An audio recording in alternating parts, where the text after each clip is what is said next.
Mystia. That name was a whisper, a sigh on the wind between worlds. They didn't always call her that. Names changed like the seasons in her many, many gardens.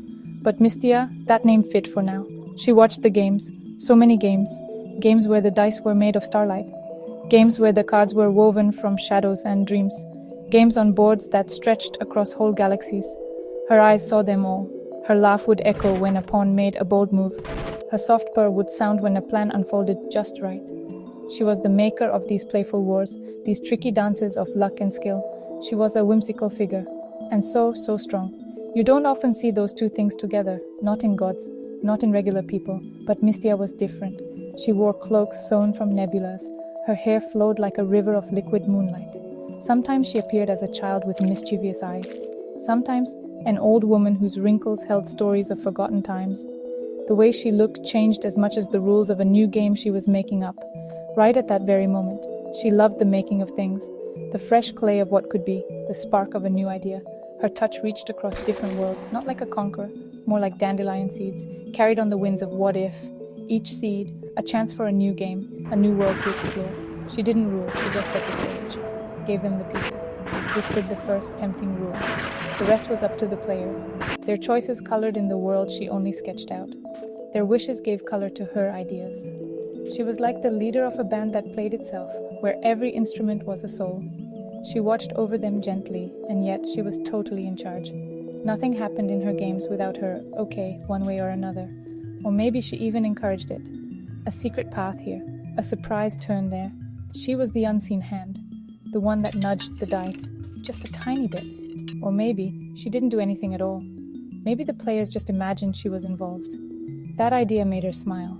The idea that her biggest trick was making them think she was more involved than she really was, or less. It was all part of the big, beautiful game. They called her a goddess, some did. Those who needed a name for something you can't really name. Those who saw power and right away thought about worship. Mystia heard them. She'd smile, a little sadly. Goddess. Such a heavy word, such a tight cage. It meant altars and prayers and expectations. She didn't want any of that. Altars just gathered dust. Prayers often asked for things she wasn't interested in giving, like winning. Winning was for the players, not for the game master. She liked the quiet hum of the game itself much better. She knew who she was, or at least who she wasn't. She wasn't a god you had to please. She wasn't a judge you had to be afraid of. Titles felt like chains. Pretty ones maybe, sometimes gold, but still chains. And Mystia loved freedom more than anything. Freedom to create, freedom to play. Freedom for her players to surprise her. If they saw her as a goddess, they might hold back. They might play too safe.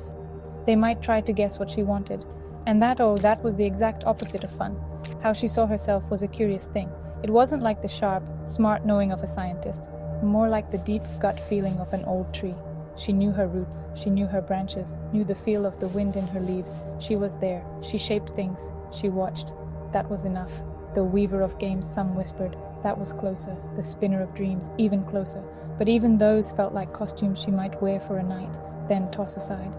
What she truly was hid in the quiet space between moves. Fancy titles were for beings who needed to be defined. For those who wanted a spot in some kind of ranking. Mystia's place was everywhere and nowhere. She was the question mark at the end of the universe's big puzzle. She was all the what-ifs in a brand new deck of cards. To give her an exact name was to limit her.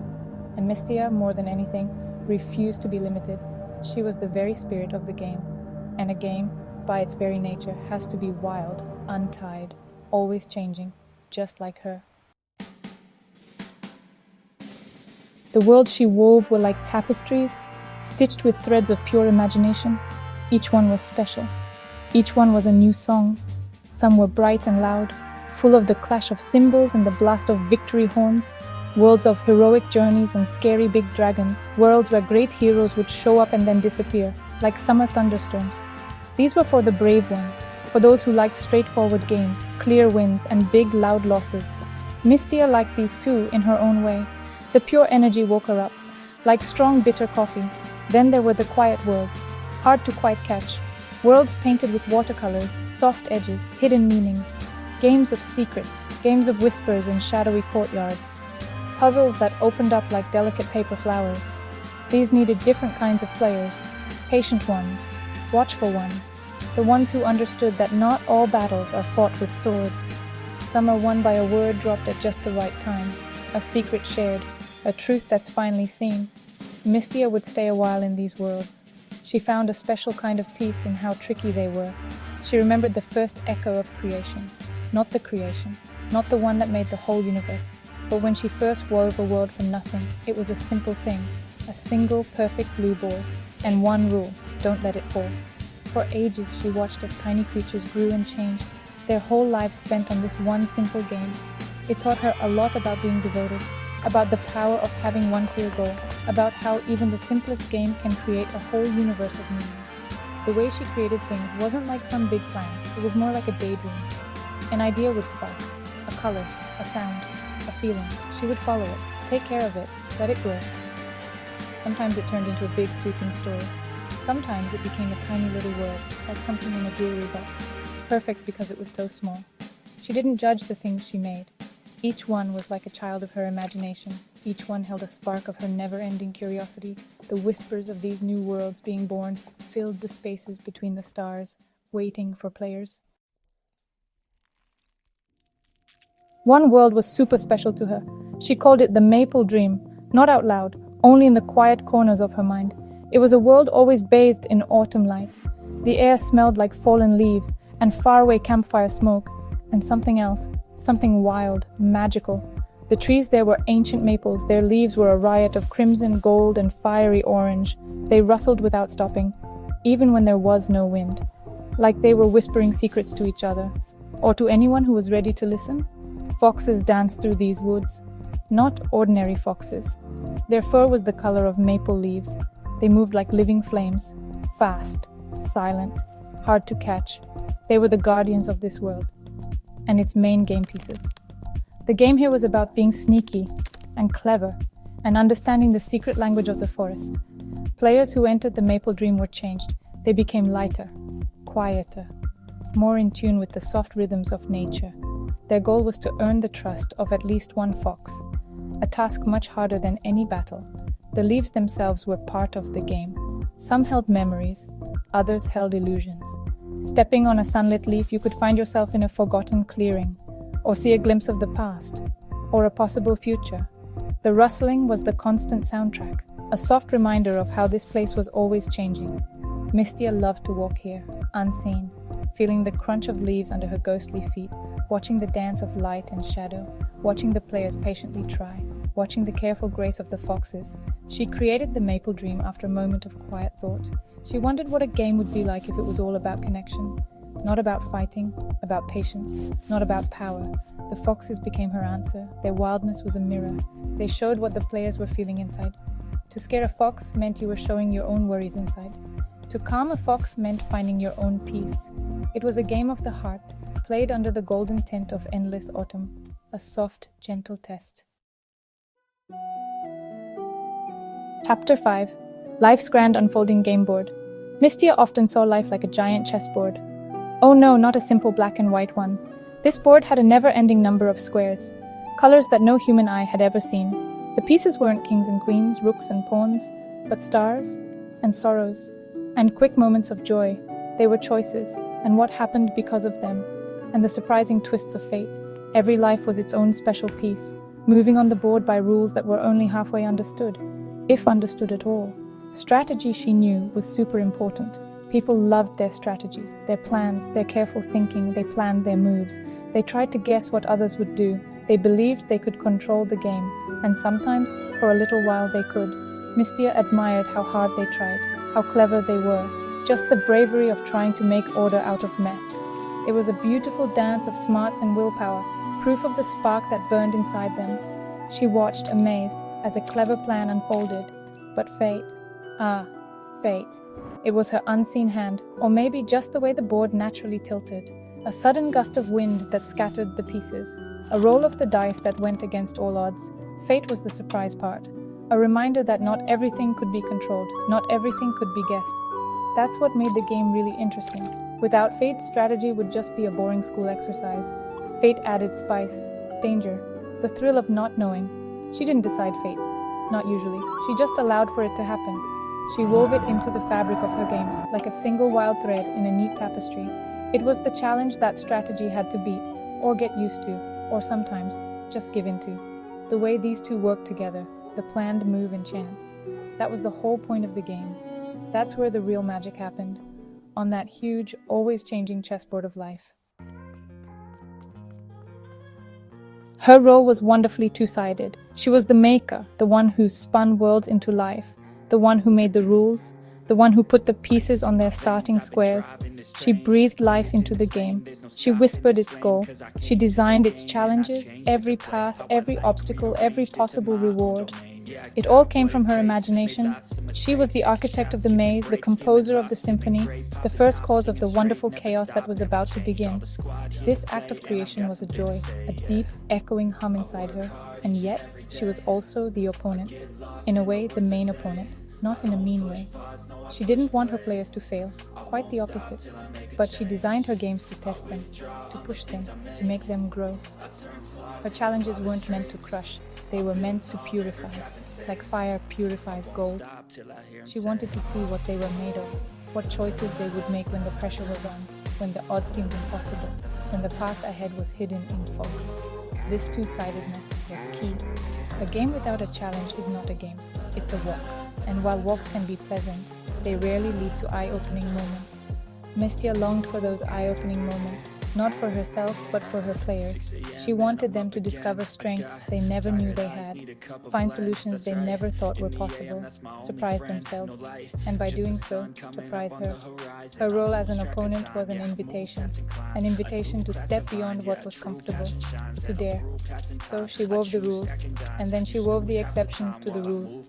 She built walls, and then she hid secret doors. She presented the problem, and then she watched, with keen excitement, for the unexpected solution.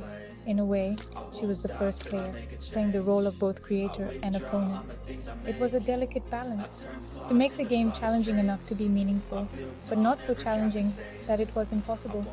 This balance was her art, her constant, joyful experiment. In all her big plans, in all her tricky games, one thing was always super, wonderfully unpredictable: the player. Each one was a wild card, like a new roll of the dice for the whole universe. She could set the scene. She could make the rules. She could even give clues about dangers and good things you could get. But she could never really know what the player would do, how they would act, what choices they would make when they didn't know what was coming. This was what made her most curious, what made her happiest. She didn't see players as just pieces to move around. She saw them as partners in writing the story, like they were creating things together. They brought their own stories, their own fears, their own hopes, their own special spark, what made them them. And they put all of that into the game, changing it, making it new, making it their own. Once a player started, the game wasn't just hers anymore. It became a story they shared. It was like a dance between her ideas and what the players chose to do. It was a wonderful, messy, surprising thing. Mystia loved that it was so surprising. It was what kept her going, what made her feel alive. If every game went exactly how she planned, things would get boring. A really deep, super big boredom. But players, bless their wild hearts, hardly ever did what she thought they would. They found secret ways or tricks she hadn't even dreamed of.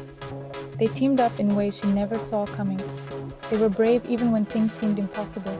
Or sometimes they did silly things, or acted mean over little stuff, which was surprising in its own way too. Every choice was like a new splash of paint on the game's picture. The player was the most important part that could always change. The one thing that made sure no two games were ever exactly alike, even if the rules were the same, even if the place was the same.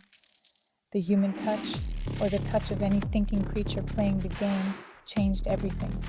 It was like adding a new secret ingredient to a recipe, you know. It could turn out to be a mess, or it could be amazing. Mystia couldn't wait to see what would happen every single time. The player was her favorite puzzle of all. Mystia felt a special kind of joy. It was when a player did something totally, amazingly unexpected, something that went against her logic, something that messed up her carefully made plans. It wasn't anger she felt, and not disappointment. It was a thrill, a jolt of pure, real surprise. like a sudden new note in a song you know well. It made her perk up, lean in closer. It made her smile, a real happy smile that could light up whole galaxies. She made her games with empty spots, with spaces, with room for things she didn't plan. She hoped for these moments. She even encouraged them in her quiet ways. A rule that was a little unclear on purpose. A path that seemed to lead nowhere. A character whose reasons weren't easy to see. These were like invitations. Challenges for the player to be creative, to trust their gut, to be willing to take a risk, to go off the usual path, to write their own rules, even if just for a little while. When a player, in a way, outsmarted her, when they found an answer she hadn't thought of, that was the best kind of win. Not always for the player, though they often felt it too, but for Mystia, it meant her game was alive. It meant it was more than just a list of instructions. It had its own life. It was changing and growing.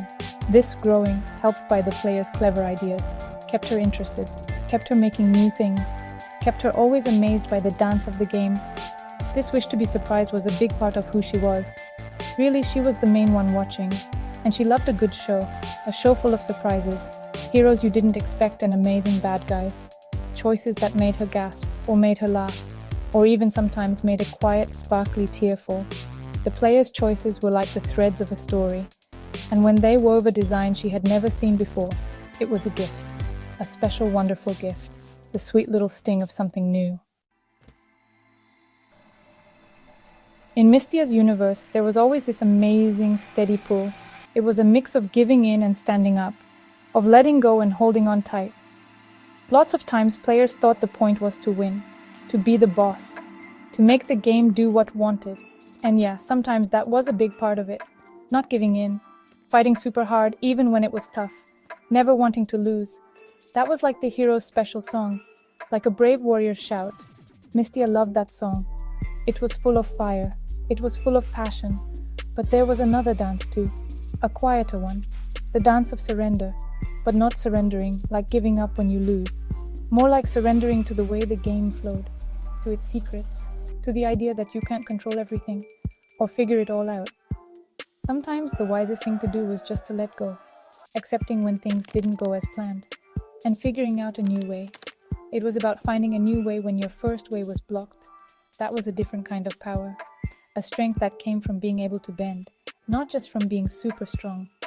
Mystia's games often asked for both of these things, the smarts to know when to fight, and the smarts to know when to give in a little, when to run right into the storm, and when to bend like a tall blade of grass, letting the storm blow right over you. That was what being a real master was all about. It wasn't just about winning by following the rules you could see, but it was about understanding the deeper ways the game worked, the quiet little energies that were part of it, knowing when taking a step back on purpose was actually stronger than charging straight ahead. The world Mystia created, it was just like this, full of moments where you had to be brave, and moments where you had to just accept what was happening. And so her players danced. Sometimes it was a wild, spunky dance, and other times it was a slow, gentle waltz of just letting things be. And Mystia watched it all, with her heart feeling super full, knowing that in this never-ending dance between the two, this wonderful, tricky mix, that's where the real, forever fun of the game lived. A game that was just like life itself.